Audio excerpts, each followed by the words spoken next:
Hey there, my name is Lexi, and in this video I would like to sit with you to tell you how to build a Pro Tools template. Now all of this is on the fly. I didn't prepare any notes. This is just me talking to you and helping you through building up your very own template. So we're going to start with the basics, and I guess this will be a part 1 video and a part 2 as well. In part 2 I'll actually show you which plugins to put onto your template to make sure that everything is sounding crispy and industry standard. But in this first part we have to build up our template first. So here we have a blank Pro Tools session.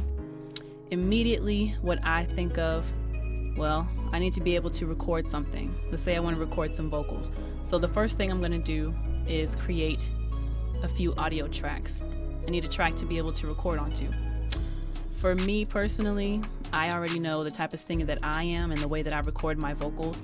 I'm going to want a lot of stacks for harmonies as well as some stacks for my lead vocals. So I'm just going to go ahead and create, we'll do 21 audio tracks. One of those tracks is going to be our cut track or our record track.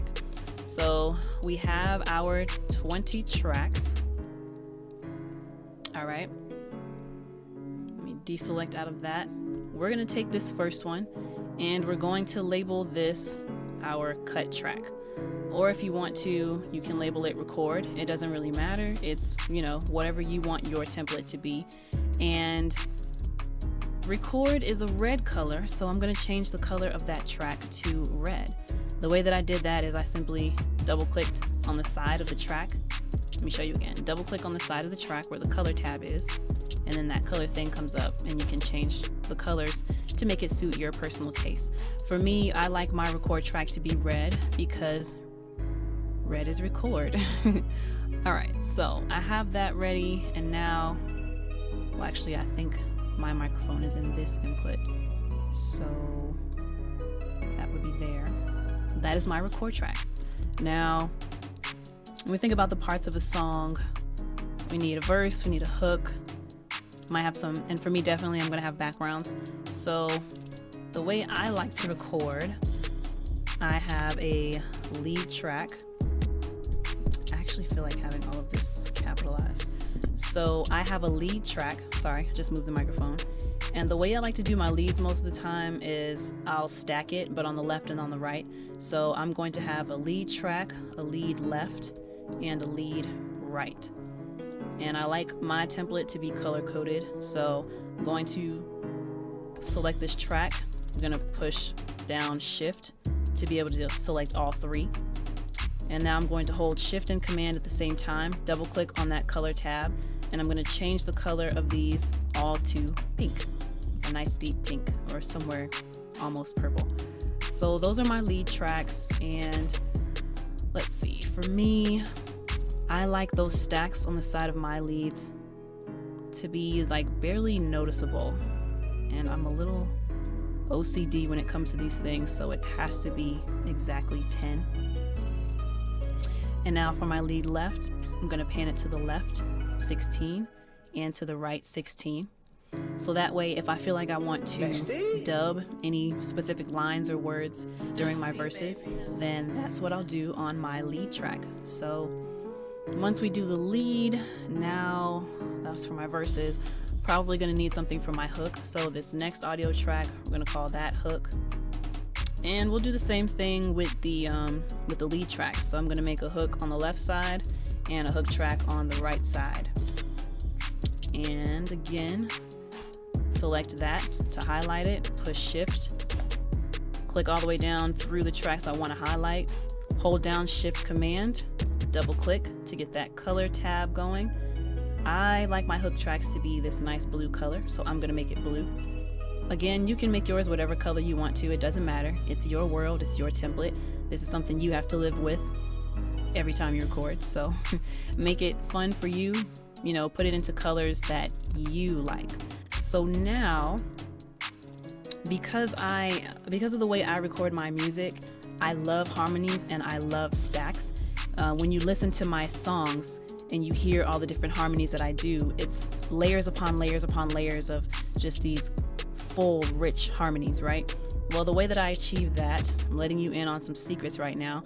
We're gonna make 4 tracks for each harmony. So I usually have a high, a mid, and a low.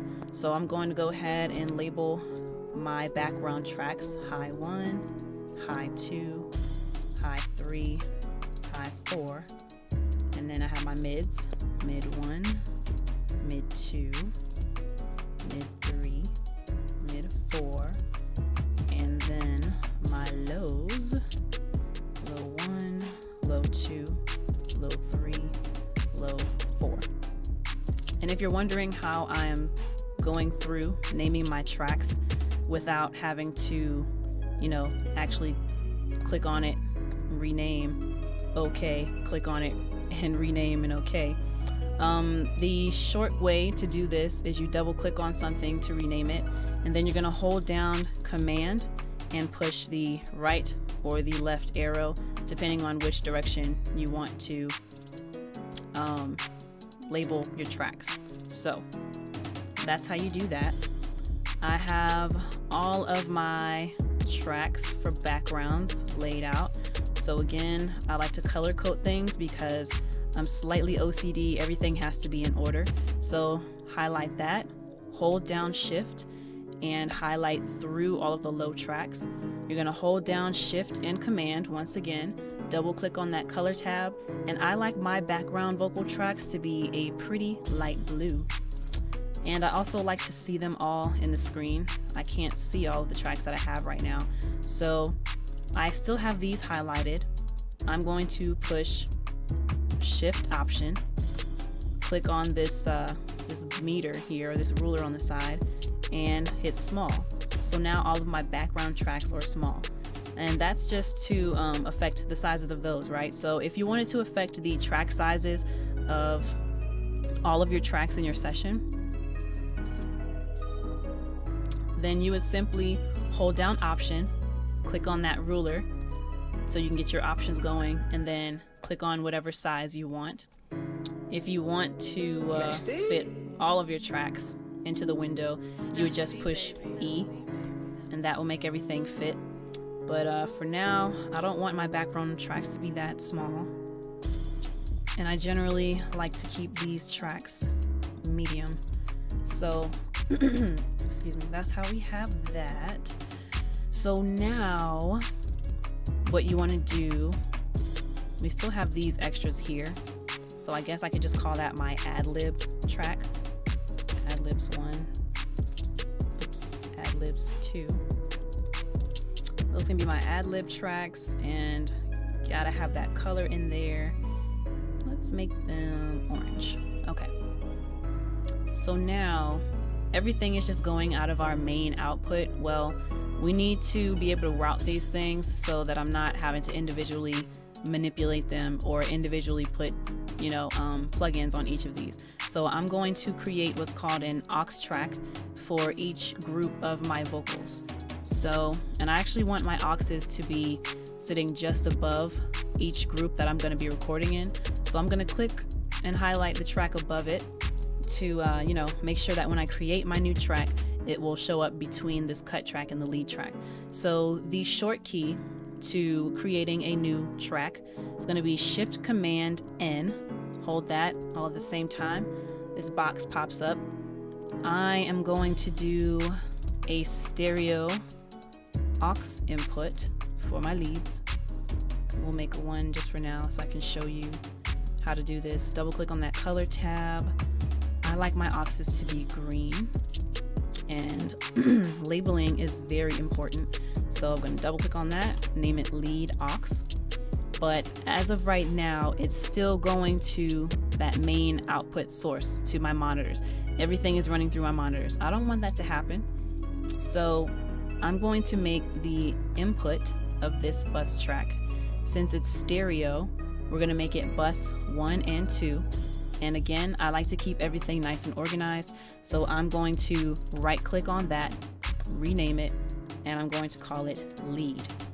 So now whenever I go in to route all of my tracks to this, it's going to go to the lead bus. So let me explain signal flow real quick in case you're not sure about that. So right now, everything is going out through the main auxes. You want to follow that signal path. So right now, I want all of these lead tracks to go into my lead aux. The input of this lead is called lead because that's what we labeled it. So this is the input here. This is the output of my track.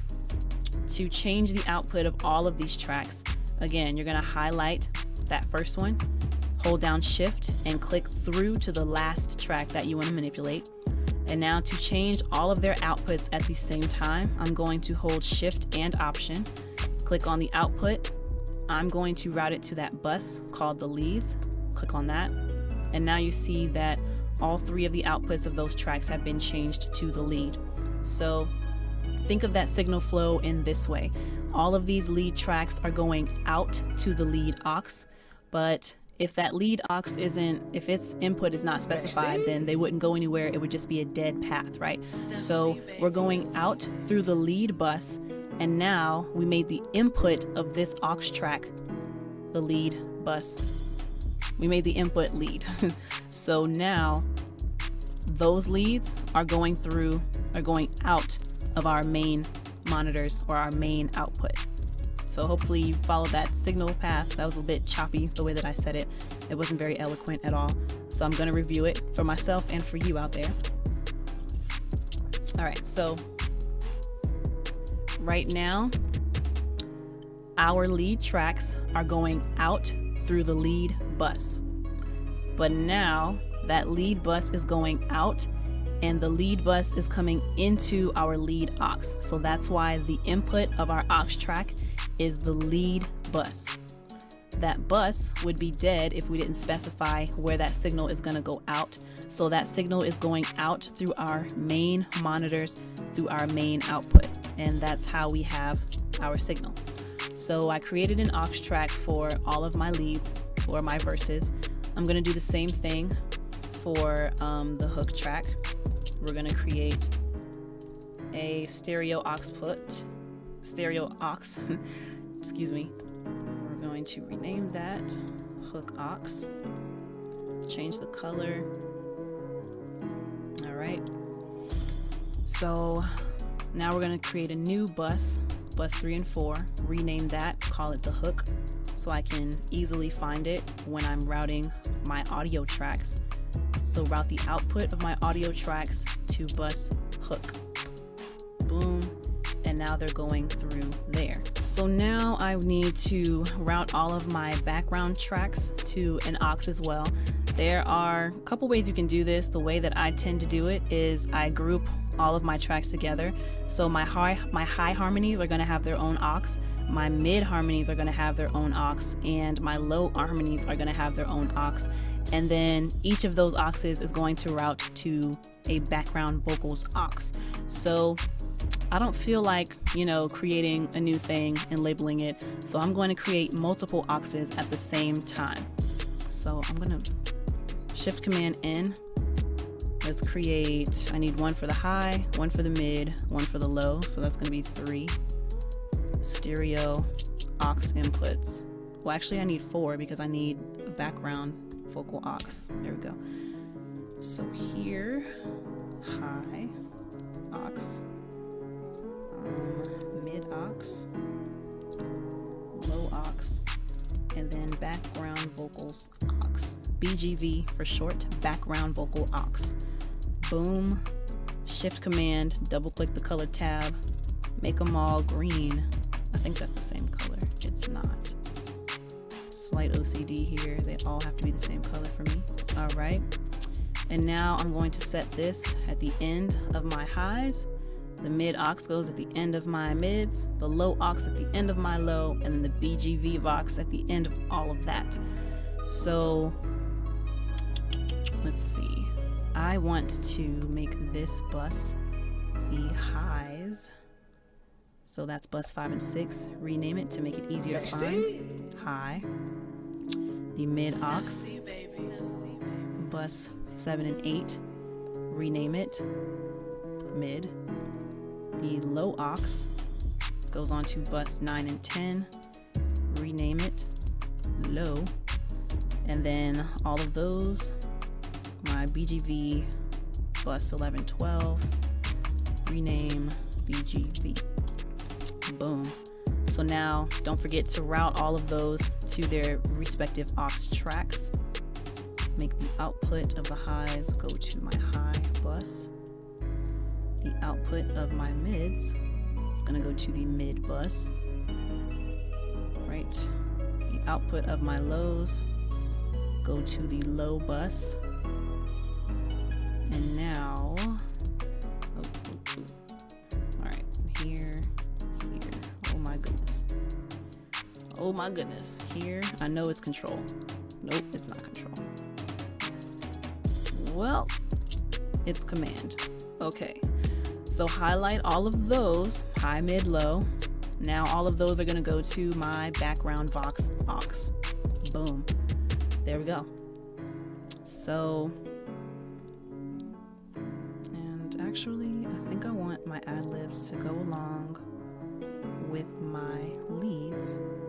So I'm going to bus these to the leads bus as well. Good.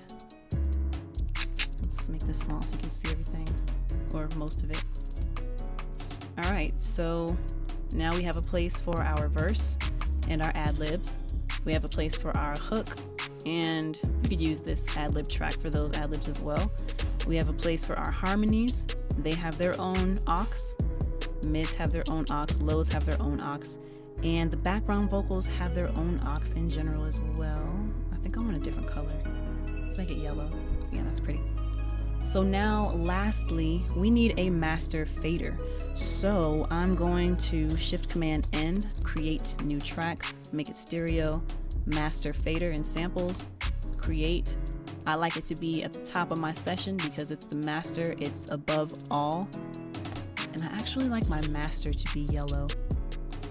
And this is just me being picky. I'm gonna change the color of my background vocals, aux, and it's gotta be a color. All right, we're gonna settle for a deep green. So that is a basic template for just vocals. We just added in our master aux. That's gonna control the volume or the sound of everything that's happening in the session. So think of this as the master volume, basically. For my vocals, I like to have reverb and delay. So I'm gonna create more auxes, at least 2 more, and they're gonna be stereo as well. Now the reason why I'm creating an aux versus just inserting, let's say, reverb on my directly onto the tracks is because this is known as a hard bus. So this is just on the track, but I can't really control how much of the audio is going, you know, how much of the audio is being affected by that reverb effect. So that's why I'm creating an aux, so I can do what's called a soft bus. Now you're gonna see what I mean in just a moment. I wanna bring these up here because I'm tired of looking down. And double click to make those green. All right. So verb aux and delay aux. And we're gonna make these bigger just for the sake of this video. So on my verb aux, where it says under inserts, this is where we're going to directly insert our reverb. Depending on what your favorite reverb is, you can do deverb, between deverb and true verb is what I usually like to choose. But deverb is probably the stock that comes with Pro Tools. So we're gonna put that on there. And now, see how this input doesn't have anywhere to go? So there's a chain being broken somewhere. Right now, we can't link this to anything because there's no input for this. So we're going to make this bus 13 and 14, rename it verb. Very good. And now I'm going to, well, let's go to the delay first. So go to the delay, and we're gonna put on that stock delay from Pro Tools as well. Personally, my favorite is the H delay, which is here. I think that's a Waves plugin, so that's not gonna come with Pro Tools. That's a package that you have to purchase separately, but I'm gonna put that on there. And then of course I need to create a bus for it, 15 and 16, rename, call it delay. Boom. So now my verb aux and my delay auxes have been created. Drag that to the bottom of my session. So now we're creating what's called a soft bus. So instead of having reverb on each of our individual tracks, we're going to insert reverb onto our aux for our audio tracks. So that is why we created an aux for these leads, for the hooks, and for the background vocals, so we can be able to control that reverb. So our reverb is on a bus, so we're sending part of the signal from our leads to that reverb bus. So now on here, this is where you can control how much reverb you want to be on your vocals. And maybe I should bring in an actual audio track to show you. So give me just a moment. Let me import something that I can show you. Let's do from a recent session. Something that's maybe kid friendly.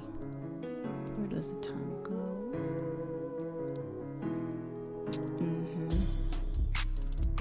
All right, so let's bring the verse in so I can give you a proper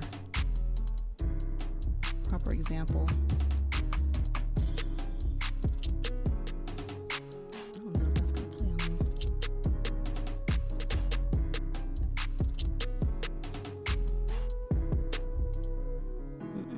Oh, you know what? It's because I don't have it routed properly. So I'm gonna make this go to my leads in here so we can hear it.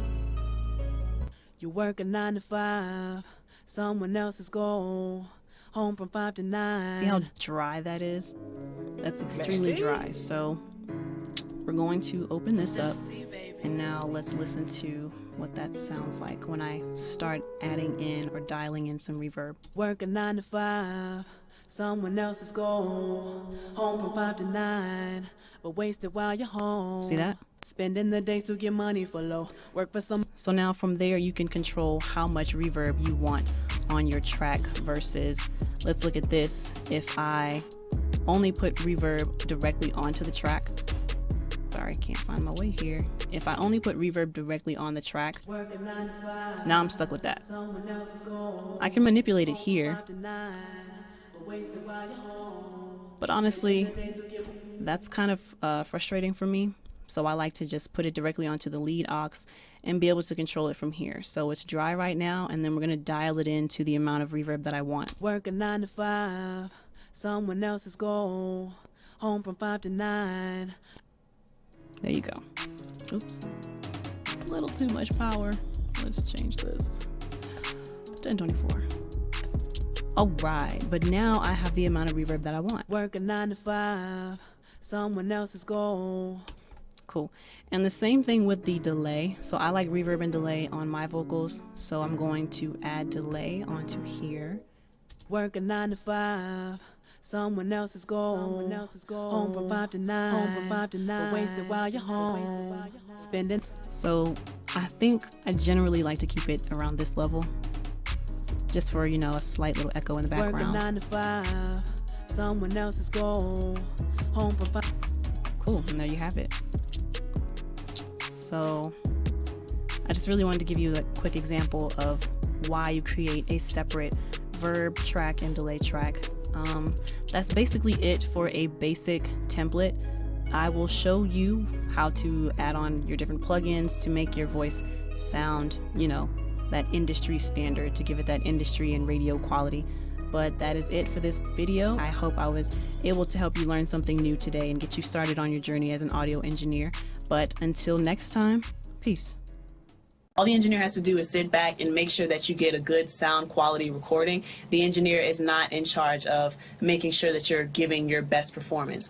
You as the artist, you should already know what you want out of your song and what you're gonna do to achieve that. So if you don't know that, then that could cause things in the session to move a little bit more.